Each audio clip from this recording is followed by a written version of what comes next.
How to verify identity in Cash App. First thing you're going to have to do is open up your Cash App and make sure that you're logged in.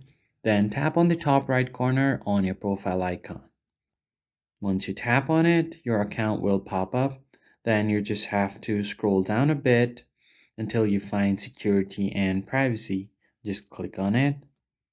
And once you are inside security and privacy, scroll down until you find the identity verification. And once you get there, just tap on that. Now from here, you're going to have to confirm your personal information first. Tap on that. Then, first of all, enter your date of birth. Cash App is available to ages 13 plus, so make sure that you are 13 or over, and then enter your date of birth. Then tap on next. Now you're going to have to provide the last four digits of your SSN. Then again, tap on next. Then enter your current address.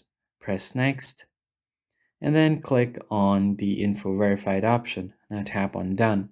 Next, you're going to have to verify your ID. So select a photo ID. Now, once you've done that, click on continue. Now select the type of ID that you want to upload. Now, once you've done that, you're going to have to take a photo of yourself to verify the person. Click on continue. Now, once that is done, your identity will also be verified. Then tap on done and you should be good to go. I hope this tutorial was helpful to you guys. I'll see you on the next one.